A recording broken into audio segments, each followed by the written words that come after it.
महात्मा फुले जयंतीचा कार्यक्रम माय home India Mumbai, Pune, Delhi या आपल्या केंद्रांपैकी मुंबई आणि दिल्ली आणि अन्य शहरांमध्ये प्रत्येक वर्षी आयोजित करतो। यावर्षी पहिल्यांदा हा कार्यक्रम आपण पुण्यात घेत आहोत। थोडं अचानक सुखदेवजी या जरा मंचावर, तुमच्या नावाची इकडे पाटी पण होती, तिकडे आहे मागे ठेवा,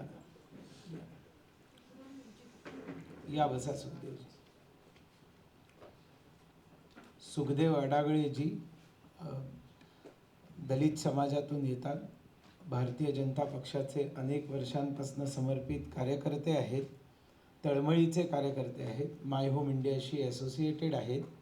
त्यांचं मी स्वागत करतो। त्यांना एक पुस्तक वंजारवाडकरजी आपण स्वागत कर, त्यांना धनंजय किरांचं पुस्तक आहे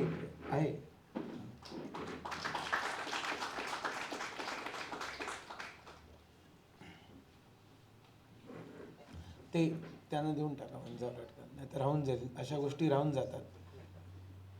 जसं गणवेशाची टोपी मागून घेत पण नंतर परत करत नाही, तसं होतं।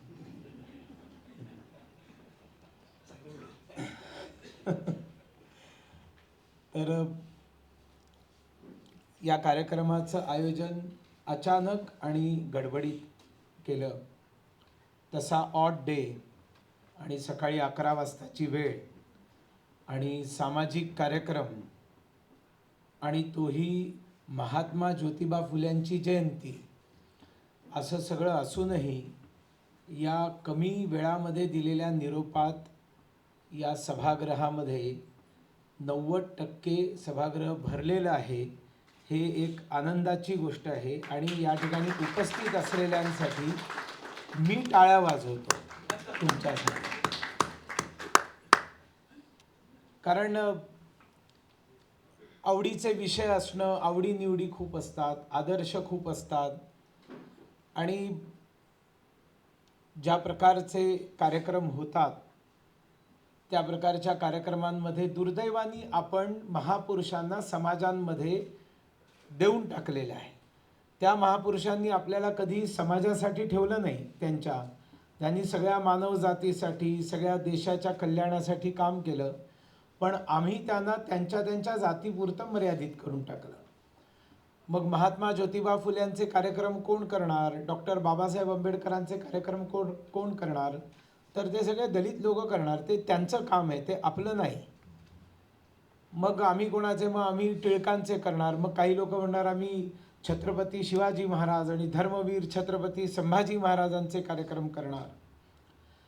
त्याच्यामुळे आपल्या देशाचं दुर्दैव आहे की भारत माता ही असंख्य महापुरुषांची जननी आहे, आई आहे, पण त्या आईच्या सगळ्या सख्या भावंडांना आपणही जातीपातींमध्ये विभागून टाकल्यामुळे आणि प्रांतांमध्ये विभागून टाकलं ना, म्हणजे अगदी सगळ्याच महापुरुषांच्या जयंत्या साजरे करू नका, पण एखादी सुभाषचंद्र बोसांची किंवा मी अगदी अल्लुरी सीताराम राजू म्हटल्यावर इकडच्या सगळ्यांनाच ते नावच माहिती नाही म्हणून मी नाही म्हणत, पण कियांग नांगबा, रानिमा गॅडिन्ल्यू, ईशान्य भारत, अशा देशातल्या कानाकोपऱ्यामध्ये महापुरुष असलेल्या या देशामध्ये अनेक महापुरुष होऊन गेले।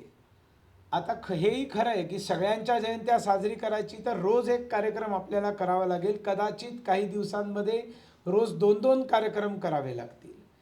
मग त्याच्यातही डिस्क्रिमिनेशन होतं।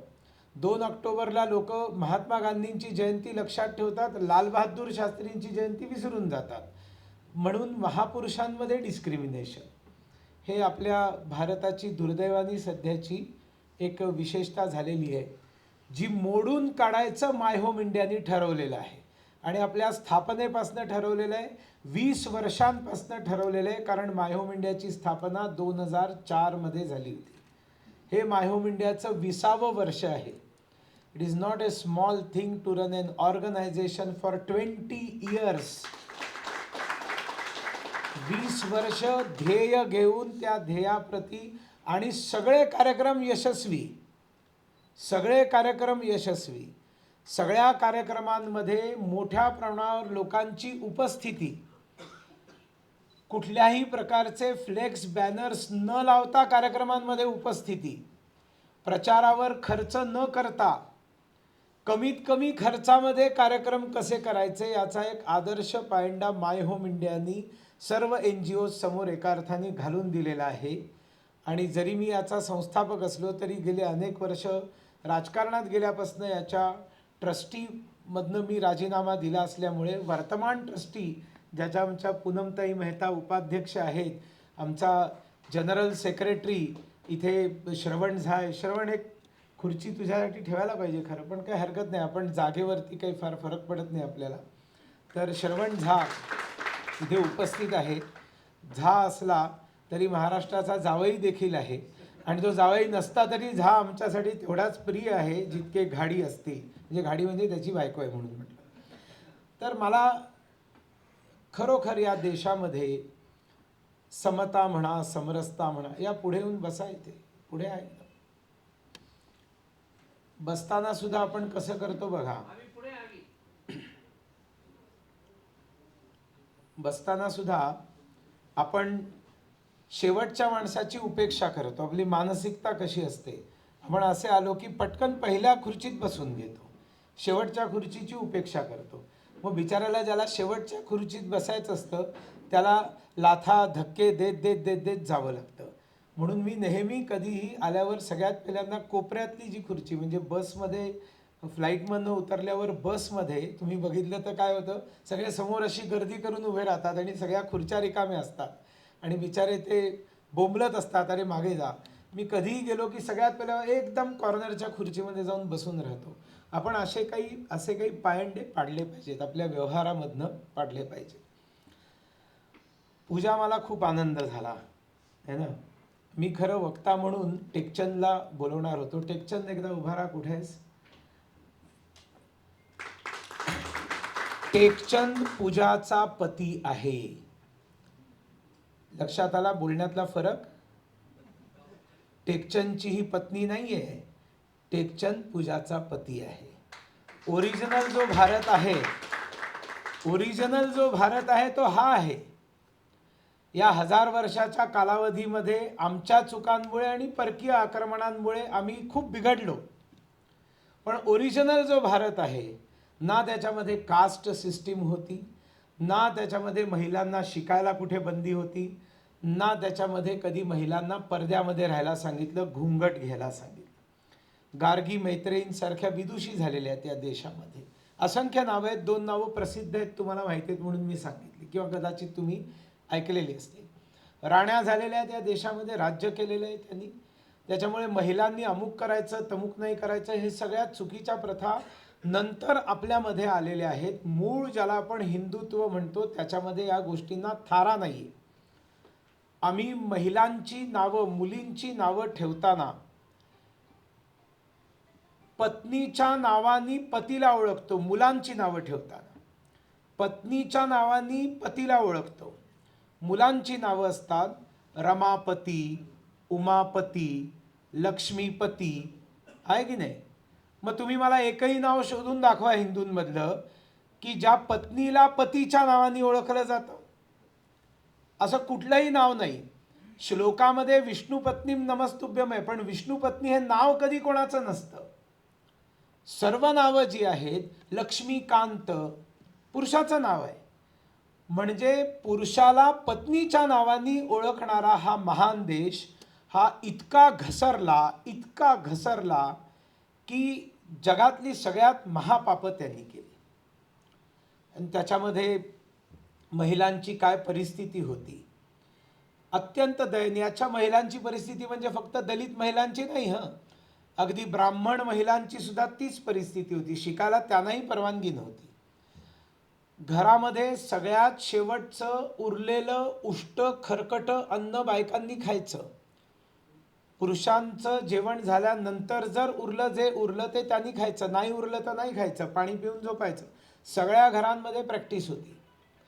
आणि वर्षानुवर्ष आपल्या देशामध्ये काही जर रेट्स आपण बघितले की जसं मूल जन्माला आल्यानंतर एका वर्षामध्ये काही ना काही आजारांनी दगावतं. हा जो रेट आहे, या रेटमध्ये जवळजवळ 80% मुली असायच्या. याचं कारण काय? कारण जितकी काळजी मुलाची घ्यायची, जन्माला आलेल्या मुलाची, त्याला सकस अन्न मिळालं पाहिजे, त्याला व्यवस्थित संगोपन मिळालं पाहिजे, तितकी मुलीची घ्यायची नाही. आणि त्याच्यामुळे या रेटमध्ये मुलींची संख्या 80%, मुलांची 20%. 5 वर्षामध्ये, जन्म झाल्यानंतर 5 वर्षामध्ये ज्यांचं निधन झालं, अशा एकूण दरामध्ये भारतात अनेक वर्ष, अनेक दशकं, शतकं मुलींची संख्या पुन्हा 60 ते 65%, मुलांची नाही. कारण पुन्हा तेच, घरामध्ये 4 मनुका, बेदाणे, अक्रोड, बदाम असतील तर ते मुलाला खायला घालायचे, मुलीला त्याची द्यायची काय गरज आहे? अशा विचारांनी शाळेमध्ये आपण कौतुक करतो की शाळा चालू झाल्या, मुलींच्या शाळा वगैरे, पण शाळेमध्ये मुलींना घालायचंच नाही. आणि घातलं तर ड्रॉपआउट्स, 90% ड्रॉपआउट्स भारतामध्ये शाळेतले, प्राथमिक शाळेतले या मुली आहेत. म्हणजे शाळा तर चालू झाल्या, पण अजूनही ती मानसिकता नव्हती. अरे मानसिकता काय, मुलींना जन्माला घालायची मानसिकता नव्हती. आणि त्याच्यामुळे तो देश कधीही समृद्ध होऊ शकत नाही ज्या देशामध्ये हा जो पुरुष आणि स्त्रियांचा रेशो हा जोपर्यंत बरोबर असत नाही, तोपर्यंत तो देश कधी विकसित होऊच शकत नाही. जगातल्या विकसित देशांची उदाहरणं घेतलीत तर आपल्याला लक्षात येतं की ज्या देशांमध्ये पुरुष आणि स्त्रियांचा रेट समसमान आहे, तो देश वेगाने प्रगती करतो. ज्या देशामध्ये महिला तितक्याच शिकलेल्या असतात, तितक्याच पॉवरफुल असतात, तो देश प्रचंड विकास करतो, प्रचंड प्रगती करतो. आणि म्हणून मला खरं तर मनापासून धन्यवाद नरेंद्र मोदींना द्यावेसे वाटतात. आणि हे आपण अगदी जमिनीवर राहून, आकडे बघून, आकडे पडताळून मग तुम्ही बघा, गेल्या 10 वर्षामध्ये हे सगळे जे रेट्स आहेत हे बदललेले आहेत. म्हणजे हरियाणासारखं राज्य, हरियाणा राज्यामध्ये ज्यावेळेला 2014 पहिल्यांदा त्यांनी सभा वगैरे केल्या, त्यावेळेला जाट समाजाचे लोक मोदींना भेटायला आले आणि त्यांनी अनेक मागण्या त्यांच्यासमोर ठेवल्या. तर मागण्यांना ज्यावेळेला मोदीजी म्हणाले मी तुमचं काम करतो, त्याच्या आधी त्यांनी एक मागणी मोदीजींनी त्या जाट समाजाकडे केली. मुझे सिर्फ एक चीज आप दीजिए, अपने समाज में बेटियों को जन्म दीजिए, बेटियों को पढ़ाइए. कारण जाट समाजामध्ये सिव्हिअर प्रॉब्लेम निर्माण झाला होता, मुलींची संख्या प्रचंड कमी होती आणि एकूणच देशामध्ये वेगवेगळ्या टक्केवारीने होतं. आणि हे सगळं आज पूर्णपणे बदललेलं आहे. आता काही वर्षांमध्ये भारताच्या जन्मदरामध्ये महिलांचा जन्मदर जास्त होणार आहे पुरुषांपेक्षा. हे गेल्या 10 वर्षात घडलेलं आहे. एका व्यक्तीने डोक्यात ठेवून अनेक गोष्टी महिलांसाठी केल्या म्हणून हे घडलेलं आहे. आपल्या मुख्यमंत्री झाल्यानंतर ज्या वेळेला गुजरातमध्ये गृहप्रवेश करायचा असतो, त्या गृहप्रवेशामध्ये नरेंद्र मोदींनी आपल्या नात्यातल्या कुठल्याही कुमारिकेला बोलवलं नाही. काय डोक्यावरती करवली म्हणतात का काय, घरात प्रवेश करायचा, तर एका दलित कर्मचाऱ्याच्या कुमारिका मुलीला बोलवलं गुजरात सरकारमध्ये काम करणाऱ्या, आणि त्या मुलीला घेऊन त्यांनी आपल्या घराचा गृहप्रवेश केला. या देशामधल्या मुलींसाठी शौचालय नाहीत, असंख्य शाळा ज्याच्यामध्ये मुलींसाठी शौचालयच नव्हती. महिला पंतप्रधान झाली पण तिला असं वाटलं नाही की असं झालं पाहिजे. म्हणजे आपण सावित्रीबाई फुले आणि महात्मा फुले यांच्याबद्दल बोलायला 2024 मध्ये आहोत. 2024ची परिस्थिती काय आहे आणि 14ची काय आहे, तर 14 आणि 24 मध्ये जो बदल झालेला आहे तो आपल्याला कळला पाहिजे. आणि ते कळल्यावर मी छाती ठोकपणे सांगतो की पंतप्रधान नरेंद्र मोदी हे सावित्रीबाई फुले आणि महात्मा ज्योतिबा फुले यांच्या मार्गावर चालत आहेत, देशाला घेऊन जात आहेत. देशाची आर्थिक स्थिती त्याच वेळेला उन्नत होते, उत्तम होते, ज्या वेळेला महिला शिकलेल्या असतात. याचं कारण पुरुष शिकला की तो पुरुष एकटा शिकतो, महिला शिकली की सगळं कुटुंब शिकतं. आणि त्याच्यामुळे महिलांचं शिक्षण should be the top priority. घरामध्ये सगळ्यात जास्त काळजी करायची तर ती मुलीची केली पाहिजे.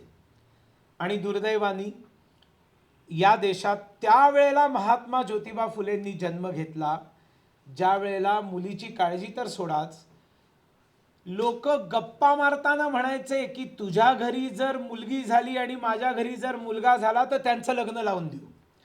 म्हणजे गर्भवती आहेत दोघांच्या बायका आणि ते एकमेकांमध्ये पॅक्ट करतायत की आपण समधी बनणार, आपण व्याही बनणार जर मुलगा आणि मुलगी झाले तर. म्हणजे गर्भात असताना मुलीचा लग्नाचा विचार करणारा की कधी तिला उजवून टाकायचं. अशा काळामध्ये लहान लहान कोवळ्या मुलींची लग्न लावून दिली जायची, म्हाताऱ्या कोताऱ्यांशी, वयस्करांशी, प्रौढांशी. आणि मग तो लवकर मरायचा. आणि ज्याला म्हणायचं मुलगी वयात येते तोपर्यंत तिचा नवरा मेलेला असायचा. मग आता ती जाणार कुठे? ती सासरीच राहणार. म्हणून पूजा स्पष्ट बोलली नाही, मी स्पष्ट बोलतो. कारण या सगळ्या सवर्ण समाजांमध्ये अशा प्रकारच्या ज्या घरी सुना असायच्या, ज्या विधवा असायच्या, त्यांच्याशी डोमेस्टिक व्हायलन्स व्हायचे. दीर करायचा, सासरा करायचा. आणि या त्यांच्याशी झालेल्या दुष्कर्मामधनं त्या मुली गर्भवती व्हायच्या. आणि मग ही जी गर्भवती सून आहे, हिला लांछन देऊन, हिला शिव्या घालून, हिच्यावरती आरोप टाकून मग तिला आयदर घरातनं बाहेर काढायचं किंवा तिचं जे मूल झालेलं आहे ते कचऱ्याच्या डब्यात टाकून द्यायचं आणि मग त्या मुलीला पुन्हा घरामध्ये ठेवायचं, कारण पुन्हा नंतर डोमेस्टिक व्हायलन्स करायला मोकळे. आता तुम्ही या बॅकग्राऊंडवरती विचार करा, महात्मा ज्योतिबा फुले काय होते. आणि मग त्यांना ज्या वेळेला स्वतःला मूल नाही झालं, सावित्रीशी लग्न झालं, त्यांना स्वतःला मूल नाही झालं. सामान्यतः आजही जर मूल नाही झालं तर बाईला दोषी ठरवलं जातं आणि म्हटलं काय जातं की ह्याच्यापासून तुला मूल होत नाहीये आणि त्याच्यामधनं तुला मूल होत नाहीये म्हणजे ती जबाबदार आहे त्यासाठी आणि त्याच्यामुळे दुसरं लग्न कर, आणखीन म्हणजे हिच्यापासून तुला मूल होत नाहीये म्हणून तू दुसरं लग्न कर, असं मुलांना सल्ला देणारे आज देखील आहे.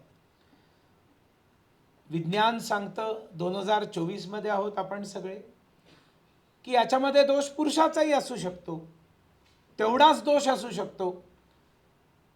पण त्या काळामध्ये म्हणजे 19व्या शतकामध्ये ज्या वेळेला महात्मा ज्योतिबा फुले आणि सावित्रीबाई फुले यांना मूल नाही झालं, त्यावेळेला सावित्रीबाईंच्या वडिलांनी म्हणजे ज्योतिबांच्या सासऱ्यांनी ज्योतिबांना दुसरं लग्न करायला सांगितलं. माझ्या मुलीपासून तुला मूल होत नाहीये म्हणून तू दुसरं लग्न का करत नाहीस. आणि त्या काळामध्ये ज्योतिबांनी आपल्या सासऱ्यांना उत्तर दिलंय, दोष तर माझ्यातही असू शकतो, असू शकतं की माझ्यामुळे मूल होत नाहीये. मग तुमच्या मुलीला सवत आणण्याचा सल्ला देण्याऐवजी तुमच्या मुलीला माझा सवता आणण्याचा सल्ला का देत नाही तुम्ही? Can you imagine? You cannot imagine today, जे 2024 मध्ये तुम्ही विचार नाही करू शकत. एवढा मोठ्या हृदयाचा पुरुष तुम्हाला शोधून सापडणार नाही जो म्हणेल की मी जबाबदार आहे, तू दुसरं लग्न कर, किंवा सासऱ्याला सांगतील की तुझ्या मुलीसाठी दुसरा जावई का शोधत नाहीस. म्हणून ते क्रांती सूर्य आहेत, क्रांती सूर्य उगाचच नाही आहेत. पूजानी तर खूप अनेक गोष्टी सांगितल्या, त्यांच्यावरती तर 7 दिवसांची व्याख्यानमाला जरी झाली. तुम्ही जितकं जास्त महात्मा फुले वाचत जाल तितकं तुम्ही जास्त प्रेमात पडत जाल. आणि मग त्यावेळेला त्यांच्या मनातला जो रोष आहे, तो जो राग आहे, आणि त्या रागातनं केलेल्या ज्या कॉमेंट्स आहेत त्या समाजाप्रती कॉमेंट्स जरी असल्या तरी त्या समाजातल्या व्यक्तींप्रती नाही आहेत. ब्राह्मणांवरती त्यांनी खूप टीका केली आहे, पण त्या ब्राह्मणांच्या सगळ्या व्यक्तींवरती नाही आहे. कारण समाजाचं चरित्र, बहुसंख्य लोकांच्या वर्तनामधनं समाजाचं चरित्र लोकांना कळतं की मेजॉरिटी ब्राह्मण कसे वागतायत, मेजॉरिटी क्षत्रिय कसे वागतायत, मेजॉरिटी वैश्य कसे वागतायत, त्याच्यावरनं त्या समाजाचं चरित्र डिसाईड केलं जातं, चर्चिलं जातं, मानलं जातं. महात्मा फुल्यांचे असंख्य मित्र, जवळचे मित्र हे ब्राह्मण होते. त्याच्यामुळे ते स्टिरियोटाईप नव्हते महात्मा फुले, आणि त्या सगळ्यांनी एकमेकांना मदत केलेली आहे. महात्मा फुल्यांनी अनेक ब्राह्मणांना वेळोवेळी मदत केलेली आहे. त्यांच्या मनामध्ये कधीही समाजावरती सूड घेण्याचा त्यांचा मानस नव्हता. आसूड ओढण्याचा मानस होता, सूड घेण्याचा मानस महात्मा ज्योतिबा फुल्यांचा नव्हता. डॉक्टर बाबासाहेब आंबेडकरांचा देखील कधीच नव्हता. सकाळी अपमान, संध्याकाळी अपमान, रात्री अपमान, झोपताना अपमान, दुसऱ्या दिवशी सकाळी उठल्यावर अपमान, असं सगळं आयुष्य ज्यांचं गेलं त्यांना पूर्ण अधिकार होता की सूड घेतला पाहिजे, विरोध केला पाहिजे, टोकाचा विरोध केला पाहिजे. त्यांनी तसं नाही केलं, कारण ते खरोखर महापुरुष होते. ते हृदयाने मोठे होते. त्यांनी ज्या चुका केल्या त्या चुकांवर कुठाराघात केला, बदलण्याचा प्रयत्न केला, आणि म्हणून ते समाज परिवर्तक होते, समाजामध्ये जागृती आणणारे लोक होते. आता यांना मूल नाही झालं तर त्यांनी असा विचार केला महात्मा ज्योतिबा फुल्यांनी की मला इच्छा असूनही देवानी मूल का नाही दिलं. तर ज्यांना इच्छा नसताना मूल होतं त्यांच्या मुलांचा मी सांभाळ करावा म्हणून इच्छा असताना मला देवानी मूल नाही दिलं. आणि म्हणून भारतातला पहिला अनाथ आश्रम, तुम्ही मला काढून आणून द्या कुठेही तुम्हाला डॉक्युमेंट मिळालं भारतामधल्या कुठल्याही कोपऱ्यामध्ये, तर मी माझे शब्द मागे घेईन. भारतातला सगळ्यात पहिला अनाथ आश्रम, अर्थात ज्या चिल्ड्रन होमसाठी माय होम इंडिया काम करतं, की आज देशात 15,000 चिल्ड्रन होम्स आहेत. त्याच्यात अनाथ मुलं आहेत, सिंगल पॅरेंट्सची मुलं आहेत, हरवलेली सापडलेली मुलं आहेत, आई वडील दोघेही जेलमध्ये आहेत त्यांची मुलं आहेत. अशा अनेक प्रकारची मुलं त्या चिल्ड्रन होममध्ये हाऊस केलेली असतात. त्या काळात एवढ्या सगळ्या समस्या, रेल्वेच नव्हती तर मुंबईमध्ये ट्रेनमध्ये बसला, दिल्लीला सापडला, असं होतच नव्हतं. त्याच्यामुळे पळून गेलेली, हरवलेली, सापडलेली अशी मुलं त्यावेळेला नव्हती. ती असती तर नक्कीच महात्मा ज्योतिबा फुल्यांनी त्या अनाथ आश्रमात त्यांना ठेवलं असतं, कारण तशा प्रकारचा व्यक्तीच होता तो. आणि त्याच्यामुळे भारतातल्या सगळ्यात पहिल्या अनाथ आश्रमाचे किंवा चिल्ड्रन होमचे संस्थापक हे दोघं आहेत, क्रांती ज्योती सावित्रीबाई फुले आणि क्रांती सूर्य महात्मा ज्योतिबा.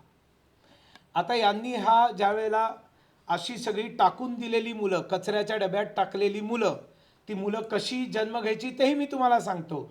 लोक म्हणतात की ती अनौरस, ती ज्याला म्हणतात नाजायज. माझं स्ट्रॉंग ऑब्जेक्शन आहे त्या नाजायज शब्दावरती. त्या मुलाचा काय दोष आहे? तो कोण जायज नाजायज? तो 100% जायज आहे. त्याला टाकून देणारे आई वडील नाजायज आहेत. अशा नाजायज अनौरस आई वडिलांची जी मुलं, जायज मुलं, औरस मुलं, ही त्यांनी आपल्या अनाथ आश्रमात आणली. संपूर्ण गावामध्ये हंगामा चालू झाला. काय थिरं करतोय हा, हे थांबवलं पाहिजे.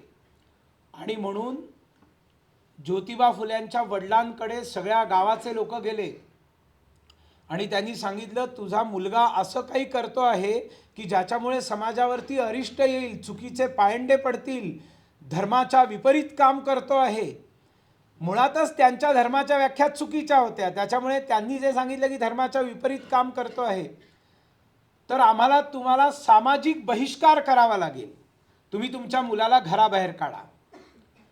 ज्योतिबांना वडिलांनी सांगितलं, बाबा रे तू हे बंद कर, आणि नाहीतर आपल्यावर सामाजिक बहिष्कार पडेल. तर ज्योतिबांनी सांगितलं, मी हे बिलकुल बंद करणार नाही, कारण मी हे चुकीचं करत नाही आहे, रादर मी खूप योग्य करतोय जे करतोय ते. तर त्याच्या वडिलांनी, ज्योतिबांच्या वडिलांनी सांगितलं, मग तुला घर सोडावं लागेल. त्या औरस मुलांसाठी, अनाथ मुलांसाठी ज्योतिबा आणि सावित्रींनी घर सोडलं, वडिलांचं घर सोडलं. त्यांनी आश्रम बंद नाही केला, त्यांनी घर सोडलं. म्हणजे किती मोठे त्याग आहेत. राहतं घर सोडणं म्हणजे आज तुम्ही कल्पना करा ना, की आज ज्या राहत्या घरात आहात कुठल्याही कारणाने पती पत्नीला ते घर सोडावं लागलं तर काय काय संकट येतील इमॅजिन करा. महात्मा ज्योतिबा फुले आपल्या तत्वांशी कठोर राहिले आणि त्यांनी त्या ठिकाणी अनाथाश्रमामध्ये बंद नाही केला, तो चालू ठेवला. असंख्य महिलांसाठी त्यांनी कामं केलेली आहेत.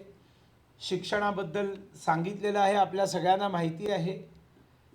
शाळा चालू झाली तर शेण टाकलं, हे काही फक्त सावित्रींवर टाकलं असं नाही. महात्मा ज्योतिबा फुल्यांच्या अशा सगळ्या क्रांतिकारी निर्णयांमुळे त्यांच्या कार्यांमुळे ते जायला लागले की त्यांच्यावरती कुत्रे सोडायचे, त्यांच्या पाठीमागे फटाके फोडायचे, त्यांच्या पाठीमागनं दगडं फेकायचे, तोंडावर शिव्या द्यायचे. इतक्या अवमानना, इतक्या अहवेलना, इतक्या सहन करून महात्मा ज्योतिबा फुलेंनी आपलं मिशन सोडलं नाही. लोक म्हणतात की ते ख्रिश्चन होते, धादांत असत्य आहे. महात्मा ज्योतिबा फुले आणि सावित्रीबाई फुले कधीही कन्वर्ट झाले नाही. त्यांनी कधीही ख्रिश्चॅनिटीचा स्वीकार केला नाही. त्यांनी त्यांच्या बरोबर काम केलं, त्यांची स्तुती केली, ते जे चांगलं काम करतायत त्यांची स्तुती केली. आणि त्यांनी अनाथाश्रम चालू करून काय केलं?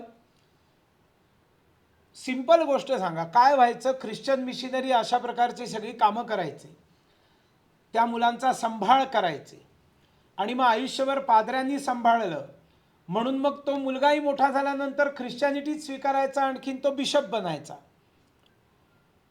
मग महात्मा फुल्यांनी वेगळं हे ज्यावेळेला अनाथाश्रम चालू केला त्यांनी धर्मांतरण थांबवलं नाही. नाही त्यांनी सांगितलं असतं ना, हे घ्या मिशनऱ्यांनो चालवा, तुम्ही आमचे मायबाप आहात. बिलकुल नाही. जे जे उत्तम उदात्त उन्नत महन मधुर ते स्वतंत्रते भगवती सर्वतव सहचारी होते म्हणणाऱ्या सावरकरांच्या सभागृहात आपण आहोत. त्याच्यामुळे इंग्रजांकडनं जे चांगलं होतं, जे आपल्या समाजाच्या भल्यासाठी होतं, त्यांनी अगदी बेलाशक त्यांनी ते स्वीकारलं, हसत खेळत स्वीकारलं. आणि त्याच्याबद्दल त्यांच्यावरती जे आरोप केले गेले ते इंग्रजांचे हस्तक आहेत, हे अत्यंत चुकीचे गोष्टी आहेत. शिक्षणासाठी प्रयत्न करणारा एल्फिस्टन किंवा आर्थर कॉटन, जो आंध्र प्रदेशमध्ये मी अनेक वर्ष तिथे प्रभारी होतो, त्या इंग्रज साहेबांनी तिकडच्या पाण्याची दुरावस्था दूर करण्यासाठी गोदावरी नदीवरती धरण बांधलं. आणि असं भव्य धरण बांधलं की त्या सगळ्या एरियामध्ये पाणी भरपूर मिळायला लागलं. अनावश्यक खर्च तू का केलास म्हणून त्याला नोकरीवरनं काढून टाकलं इंग्रज सरकारने. आणि त्याच्यावरती अभियोग, त्या इंग्रज अधिकाऱ्यावरती अभियोग ब्रिटिश पार्लमेंटनी ठेवला की तू एवढा खर्च तिथे का केलास. त्यांनी आंध्र प्रदेश आणि त्या परिसराच्या जनतेच्या उद्धारासाठी प्रामाणिकपणे काम केलं. त्यांचं कौतुक करायला नको, त्यांना पद्म पुरस्कार दिले पाहिजे. आंध्रमध्ये प्रत्येक घरामध्ये, 4 जिल्ह्यांमध्ये तुम्ही जर जाऊन बघितलं, घराघरामध्ये सर कॉटनचे फोटो लावलेले आहेत, काही ठिकाणी पुतळे लावलेले आहेत, कारण त्यांच्यामुळे त्यांचं जीवन समृद्ध झालेलं आहे. मग अशा प्रकारच्या इंग्रज अधिकाऱ्यांचं स्तुती करणं, त्यांच्याबरोबर काम करणं माझ्या दृष्टीने चूक नव्हतं, रादर ते काल सुसंगत होतं, ते त्यांनी केलं. अनेक गोष्टी सांगण्यासारख्या आहेत, वेळ कमी आहे. त्यांच्यावरती शेवटी मारेकरी घातली. सुपारी किलर्स, रामोशी. आणि ते ज्यावेळेला त्यांना मारायला आले रात्रीच्या वेळेला, त्यावेळेला महात्मांनी त्यांना विचारलं की कशाला रे बाबा तुम्हाला मारतोयस. त्याने स्पष्ट सांगितलं की मी सुपारी घेऊन मारणार आहे, तुम्हाला मारण्यासाठी मला पैसे मिळत आहेत. तर कशासाठी? नाही, आमची परिस्थिती नाही, आम्हाला पैसे पाहिजे. तर ज्योतिबा त्या मारेकऱ्याला म्हणतात की मी माझं सगळंच आयुष्य गरिबांसाठी खपतो आहे, माझं कार्यच गरिबांसाठी आहे, मला मारल्यामुळे जर तुला पैसे मिळणार असतील, 4 पैसे मिळणार असतील तर जरूर मारून टाक मला. हे उत्तर कोणी देऊ शकतं का? हे उत्तर देण्यासाठी प्रचंड हिंमत लागते, विश्वास लागतो. हे उत्तर दिल्यावरती दोन्हीही मारेकरी शरण आले. त्यातला एक आयुष्यभर त्यांच्यासोबत राहिला, सत्यशोधक समाजाचं काम केलं आणि प्रचंड काम करून दाखवलं. म्हणजे आपल्यावरती किती निडर व्यक्ती होता, शेतकऱ्याचा आसूड. आज पंतप्रधान नरेंद्र मोदींनी सांगितलं पंतप्रधान होण्यापूर्वी की शेतकऱ्याचं उत्पन्न दुप्पट होणं हे माझं लक्ष्य आहे. आणि म्हणून सातत्याने गेली 10 वर्ष MSPचा भाव ते वाढवत आहेत. ते न्यूनतम समर्थन मूल्य ज्याला म्हणतात, म्हणजे शेतकऱ्यांनी निर्माण केलेल्या मालावरती तो विकल्यानंतर येणारा जो पैसा आहे तो त्याचा एकूण सगळा खर्च जो झालेला आहे त्याच्यापेक्षा जर कमी असेल तर काय फायदा आहे, त्याच्या एवढा असला तरी काय फायदा आहे, त्याच्यापेक्षा जर जास्त असेल तर त्या शेतकऱ्याचं जीवन, त्याचं घर चालेल. आणि त्याच्यामुळे MSP वाढवणं हे मोदींनी लक्ष ठेवलं आणि वाढवलं देखील, प्रचंड वाढवलं. पण ही MSP वाढली पाहिजे ही कन्सेप्ट तुम्ही सगळ्या पुस्तकांमधनं शोधून काढा. ही कन्सेप्ट तुम्हाला सगळ्यात पहिल्यांदा शेतकऱ्याचा आसूड पुस्तकामध्ये मिळते. त्याच्यामुळे मी आज दावे के साथ में बताता हूँ कि MSP में वृद्धि होनी चाहिए और जितना इनकम है उससे, जितना एक्सपेंडिचर है उससे ज़्यादा इनकम होना चाहिए किसान को. ये एक सिंपल बात है. म्हणजे महात्मा फुले त्याच्यात म्हणतात शेतकऱ्याच्या आसूडमध्ये की हे सगळं करून ज्यावेळेला मार्केटमध्ये जाऊन तो शेत विकतो, उत्पादन विकतो, त्यावेळेला त्याच्या हातामध्ये तारे दिसतात. त्याला असं त्यांनी म्हटलंय, तारे दिसतात. म्हणजे आपण म्हणतो ना, एखादी गोष्ट झाली की डोळ्यासमोर तारे आले की आता काय करायचं काही सुचत नाही. म्हणजे या सगळ्या कन्सेप्ट, तू CSR बद्दल बोललीस, CSRची कन्सेप्टच महात्मा ज्योतिबा फुल्यांची आहे. He is the originator of this concept. Original आपल्या हिंदू धर्मात वेदांपासून सांगितलेलं आहे की तुमच्या वार्षिक उत्पन्नाचा 10वा हिस्सा हा तुम्ही समाजाला दिला पाहिजे. हे अगदी सगळीकडे सांगितलेलं आहे. म्हणजे एका अर्थाने ती CSR आहे, पण ती इंडिव्हिज्युअल, इथे फक्त कंपन्यांशी संबंधित आहे, प्रत्येक व्यक्तीसाठी, की त्यांनी उतराई झालं पाहिजे, समाजाला काही दिलं पाहिजे. पण महात्मांची जी कंपनी आहे तिने Chhatrapati Shivaji terminus railway station बांधलेलं आहे. लक्षात ठेवा, CST स्टेशन. आज ते स्टेशन बघितल्यावर तुम्हाला गर्व वाटतो की काय स्टेशन बांधले असेल. ते इंग्रजांचं मॉडेल म्हणतात, लंडनमध्येही तसंच आहे, पण बांधले तर शेवटी आमच्या फुल्यांनी ना. महानगरपालिकेची बिल्डिंग त्यांनी बांधलेली आहे, मुंबईची. बन गार्डनचा बंड त्यांनी बांधलेला आहे. कात्रजचा बोगदा त्यांनी बांधलेला आहे. त्यांची कन्स्ट्रक्शन कंपनी होती. ते गरीब नव्हते, ते मिळवत होते. आणि मिळवल्यानंतर त्यांनी असं सांगितलं की 5% स्वतःसाठी ठेवला पाहिजे आणि 95% समाजासाठी वापरला पाहिजे. ओरिजिनल कन्सेप्ट 10% दिली पाहिजे अशी जरी असली, जर शतकानुशतक लोक 10% देणं जर बंद करत असतील तर नंतर येणाऱ्यांना तो भरपाई तर करावी लागेल ना. कोणीतरी ते भरून काढलं पाहिजे. नाही दिलं म्हणूनच तर देश गुलाम झाला आणि अतिगुलाम आणि अतिगुलामहून शेवटी अशा मानसिकतेत गेला की आता आम्ही दिल्लीश्वरोवा जगदीश्वरोवा. 40,000 500चं सैन्य प्लासीच्या लढाईत जिंकतं.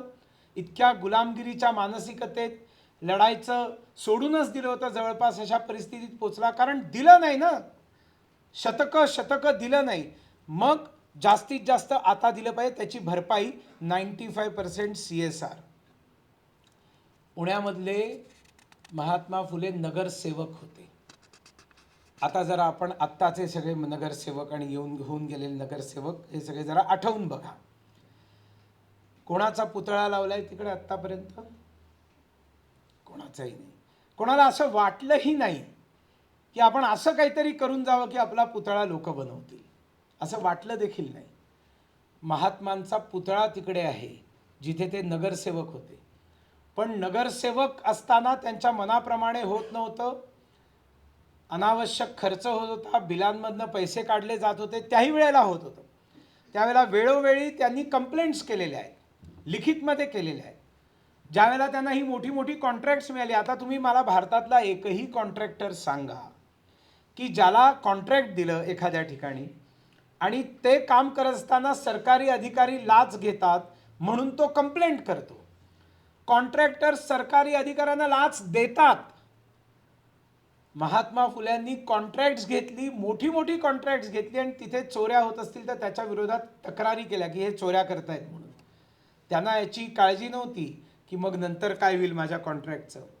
खऱ्या अर्थाने परिणामों की परवाह किए बगैर निर्णय लेने वाले और काम करने वाले महात्मा ज्योतिबा फुले थे। त्यांनी जो सत्यशोधक समाज स्थापन केला त्याचं कार्य महान आहे। त्याच्याबद्दल खूप गोष्टी, अनेक गोष्टी आपल्याला पटणाऱ्या नसतील, पण आपण त्या भूमिकेत गेलं पाहिजे। आपुणासी चिमोटा घेतला तेणे जीव कासा विस झाला, आपुणावरुनी दुसऱ्याला ओळखीत जावे, एवढंच फक्त समर्थ रामदासांचं म्हणून चालणार नाही, त्याचा अर्थ समजला पाहिजे। चिमटा घेतल्यावर काय होतं, वेदना होतात ना, मग त्या वेदनातनं तुम्ही जर चित्कार काढता तर महात्मा ज्योतिबा फुलेंनी जे कठोर टीका केलेली आहे त्या वेदनांमधनं निघालेल्या टीका आहेत हे समजलं पाहिजे। आणि भारतातलं, कदाचित जगातलं तर मी म्हणणार नाही, पण भारतातलं सगळ्यात पहिलं पथनाट्य, कारण त्यांनी नाटक लिहिलं आणि ते नाटक बसवलं आणि ते बसवायचं तर ते सगळ्यांना दिसलं पाहिजे ते नाटक कारण ते सगळे त्यावेळेची नाटकं म्हणजे प्रेमांची, आणखीन गीतांची वगैरे अशी नाटकं असायची, सामाजिक जागृती करणारी नाटकं नव्हती। मग यांचं नाटक बघायला कोण जाणार? तुम्ही बघायला जाणार नाही तर तुम्हाला बघावं लागेल, मी रस्त्यावरती दाखवीन। आणि म्हणून प्रॉबेबली पहिलं पथनाट्य देखील, त्याचा देखील जनक महात्मा फुलेच आहेत। त्यांनी सत्यशोधक समाजातनं अनेक ज्या कुठाराघात गोष्टींवर केल्या, त्याच्यात पंडित लग्न लावायचे सगळ्या जातींचे। सगळ्या जातींच्या लग्नामध्ये लग्न लावणारा ब्राह्मण पंडित असायचा आणि तो त्यावेळेला 6.5 रुपये दक्षिणा घ्यायचा। ज्या वेळेला 1.5 रुपया तोळं सोनं होतं त्यावेळेला ब्राह्मणाची दक्षिणा लग्न लावण्याची 6.5 रुपये होती। महात्मा फुल्यांनी सांगितलं की लग्न लावण्यासाठी ब्राह्मणाची गरजच नाही आहे, ब्राह्मणाशिवाय आपण लग्न लावू, आणि म्हणून त्यांनी एक लग्न बिना ब्राह्मणाचं लावलं। तर एक प्रस्थापित जोशी म्हणून पंडित होता जो मॅक्झिमम लग्न लावायचा, त्यांनी कोर्टात केस केली, खालच्या कोर्टात, की यांना असं लग्न लावण्याचा अधिकार नाही आहे आणि त्याच्यामुळे हे लग्न इनव्हॅलिड आहे। ती केस फुले त्या कोर्टात हरले आणि त्या कोर्टाने विचित्र निर्णय दिला। त्यांनी निर्णय असा दिला की त्या लग्नामध्ये जर पंडित तुम्ही ठेवला नाहीत तरी देखील ती दक्षिणा त्यांना दिली पाहिजे, म्हणजे त्यांनी येऊन मेहनतीने तर घेतलीच पाहिजे, पण तुम्ही त्याच्याशिवाय केलं ती दक्षिणा त्याला दिली पाहिजे। फुले हायकोर्टात गेले आणि हायकोर्टामध्ये जाऊन ते लढले आणि हायकोर्टात त्यांचा विजय झाला। आणि न्यायाधीशांच्या जातीचा प्रश्न नसतो, पण हे दोन्ही न्यायाधीश सवर्ण होते, ज्यांनी निर्णय दिला की फुले इज करेक्ट, त्याला दक्षिणा द्यायची काही गरज नाही। म्हणजे समाजात परिवर्तन संघर्ष केल्याशिवाय येत नाहीत, सातत्य ठेवल्याशिवाय येत नाहीत, कन्सिस्टन्सी शिवाय येत नाहीत, पेशन्स शिवाय येत नाहीत। आणि म्हणून शाखेत आम्हाला उद्यमम साहसम धैर्यम बुद्धी शक्ती पराक्रमा षडेते यत्र वर्तन्ते तत्र देवाः सहाय्यकृत शिकवलं जातं। उद्योग, साहस, धैर्य, बुद्धी, शक्ती, पराक्रम हे 6 गुण ज्याच्याबरोबर असतात त्याला देवाकडे जायची गरजच नाही, देव येतो त्याला विचारतो, बोल तुला मी काय मदत करू। हे 6 गुण असलेले हे क्रांतीसूर्य महात्मा फुले होते। ईश्वर त्यांच्या मदतीला सगळ्या ठिकाणी जाऊन येत होता।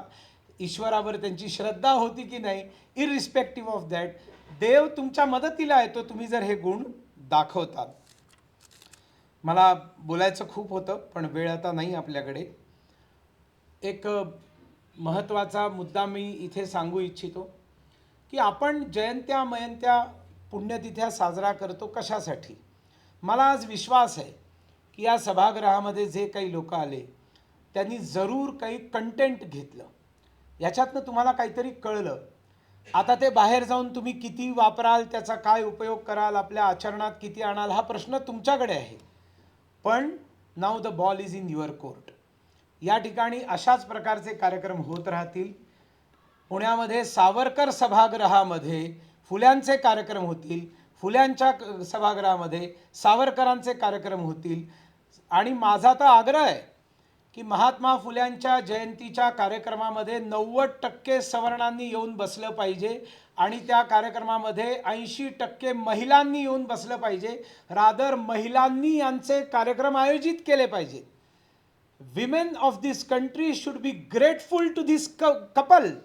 यांच्यापेक्षा श्रेष्ठ त्याग महिलांसाठी केलेलाच नाही। आज जे स्वातंत्र्य तुम्ही भोगता आहात त्याची कल्पना ज्यांनी केली, त्याची सुरुवात ज्यांनी केली, त्याच्यासाठी अभूतपूर्व त्याग ज्यांनी केला, त्यांना जर आपण विसरलो तो we will be the most ungrateful people on earth. आपल्यासारखे कृतज्ञ दुसरे कोणी नाही. आणि म्हणून या कृतज्ञतेचं लांछन लागणार नाही याची प्रत्येकाने काळजी केली पाहिजे. आणि तुम्ही सगळे वर्षाला काय कार्यक्रम आयोजित करता, फुले जयंती, आंबेडकर जयंती, सावरकर जयंती, टिळक जयंती, महाराणा प्रताप जयंती, गुरु गोविंद सिंग जयंती, लाचित बडफुकन जयंती. कोण आहेत हे सगळे? पुरुष आहेत. देशाची लोकसंख्या 50% महिलांची. महिला येतेही असतील या कार्यक्रमात, 10-15 आहेत. पण ज्या वेळेला युवती येतील कार्यक्रमामध्ये आणि ते या सगळ्या पुरुषांच्या जयंत्या अटेंड करतील, त्यांना इन्स्पिरेशन मिळेल, नाही असं नाही. पण त्यांचे ते रोल मॉडेल नाही बनू शकत. त्या महिला आहेत. पुरुष असताना असा पुरुष होऊ शकतो, पुरुष असताना असा पुरुष होऊ शकतो, पुरुष असताना असा पुरुष होऊ शकतो, हे त्या विचार करतील. त्या त्यांच्यासारख्या बनू नाही शकणार. मग या देशाच्या 50% महिलांना जर आपल्याला ह्या सर्व विचारांनी भारायचं असेल तर माय होम इंडिया राजमाता जिजाऊ जयंती भव्य स्वरूपात साजरी करते. त्या दिवशी विवेकानंद जयंती असते, माहिती आहे, जगाला साजरा करू देत, आमचंही काही वाकडं नाही, आम्ही त्या कार्यक्रमातच साजरा करतो. पण मुख्य कार्यक्रम राजमाता जिजाऊ जयंतीचा असतो. जितके कार्यक्रम आपण पुरुषांच्या जयंत्यांचे करू तेवढेच कार्यक्रम झाले पाहिजेत.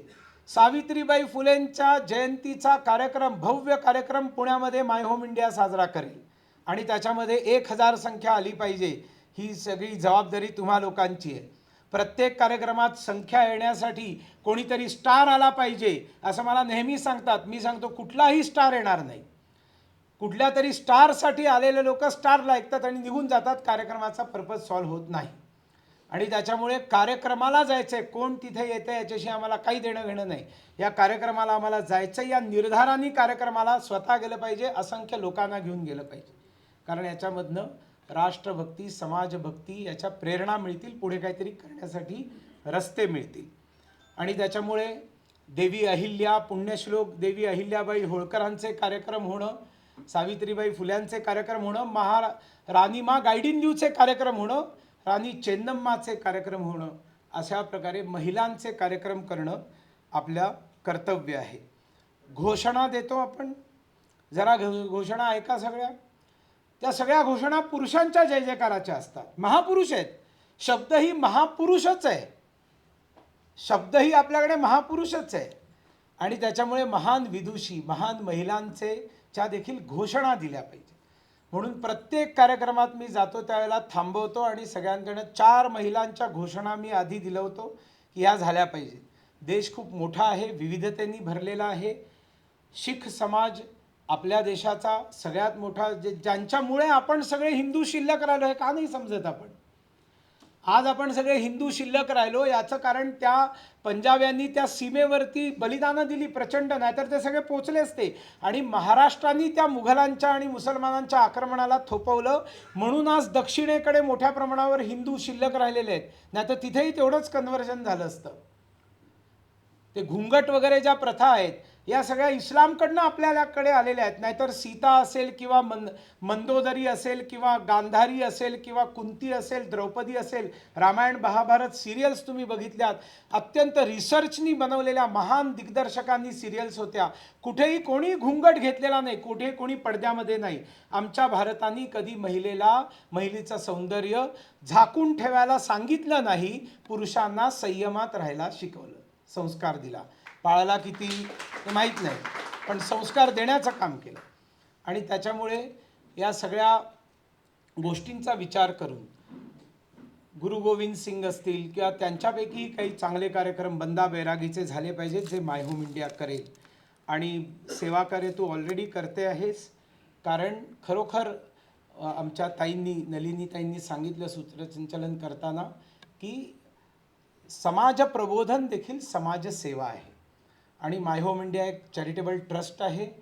त्या ट्रस्टच्या त्याचं जे हे आहेत एम्स अँड ऑब्जेक्टिव्ह आहेत त्याच्यामध्ये अशा प्रकारची व्याख्यानं, अशा प्रकारची प्रवचनं, अशा प्रकारच्या जागृतीचे कार्यक्रम हे करणं हे अंतर्गत आहे, त्याच्या निहित आहे. आणि ते कार्यक्रम अत्यंत चांगल्या प्रकारे पुणे मायहोम इंडियाचे कार्यकर्ते साजरे करत आहेत. आजच्या आपण आयोजित केलेल्या चांगल्या कार्यक्रमाबद्दल आपल्या सगळ्यांना अनेक अनेक आपलं अभिनंदन आणि भविष्यासाठी शुभेच्छा. धन्यवाद.